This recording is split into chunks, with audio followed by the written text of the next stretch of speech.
Hi friends, welcome to Kokila's channel. நம்ம இன்னைக்கு இந்த வீடியோல சுவையான கோவக்காய் பொரியல் எப்படி செய்யறது பார்க்கலாம் வாங்க. அதுக்கு ஒரு பாத்திரத்தை எடுத்து ஒரு 5 ஸ்பூன் எண்ணெயை ஊத்திக்கலாம். எண்ணெய் நல்லா சூடான பிறகு 1/2 ஸ்பூன் கடுகு போட்டுக்கலாம். கடுகு நல்லா பொரிஞ்ச பிறகு ஒரு வெங்காயத்தை சின்னதா கட் பண்ணி வச்சிருக்கேன், அதை போட்டுக்கலாம். அப்புறம் 1/2 ஸ்பூன் உப்பு போட்டுக்கலாம். கொஞ்சமா கருவேப்பிலை போட்டுக்கலாம். எல்லாத்தையும் சேர்த்து நல்லா வதக்கி விட்டுக்கலாம். வெங்காயம் நல்லா வதங்கின பிறகு 2 தக்காளியும் கட் பண்ணி வச்சிருக்கேன், அதை போட்டுக்கலாம். போட்டு பெருக்கி எல்லாத்தையும் சேர்த்து நல்லா கலந்து விட்டுக்கலாம்.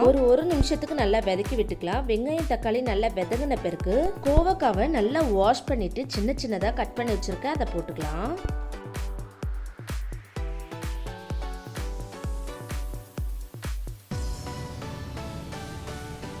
எல்லாத்தையும் போட்டு பிறகு இப்போ நல்லா மிக்ஸ் பண்ணிக்கலாம்.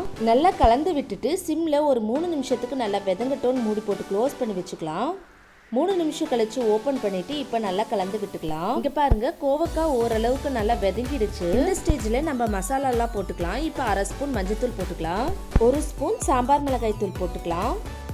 1/2 ஸ்பூன் சில்லி பவுடரை போட்டுக்கலாம். இப்போ எல்லாத்தையும் சேர்த்து நல்லா பெரட்டி விட்டுக்கலாம். நல்லா கலந்த பிறகு சிம்ல ஒரு 5 நிமிஷத்துக்கு நல்லா வதங்கட்டோன்னு மூடி போட்டு க்ளோஸ் பண்ணி வச்சுக்கலாம்.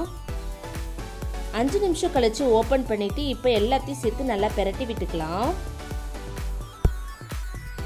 அவ்வளோதாங்க, கோவக்காய் பொரியல் சூப்பரா ரெடி ஆயிடுச்சு. இதே மெத்தட்ல செஞ்சு பாருங்க, செம்ம டேஸ்டா இருக்கும். ரச சாதம், சாம்பார் சாதத்துக்குலாம் இதை சைட் டிஷ்ஷா வச்சு சாப்பிட்டு பாருங்க, செம்ம அட்டகாசமா இருக்கும். நீங்களும் ட்ரை பண்ணி பார்த்துட்டு எப்படி இருந்துச்சுன்னு மறக்காம கமெண்ட் பண்ணுங்க. ஓகே ஃப்ரெண்ட்ஸ், இந்த வீடியோ உங்களுக்கு பிடிச்சிருந்தா லைக் பண்ணுங்க, ஷேர் பண்ணுங்க, கமெண்ட் பண்ணுங்க, மறக்காம சப்ஸ்கிரைப் பண்ணிடுங்க. Thank you friends, Tata.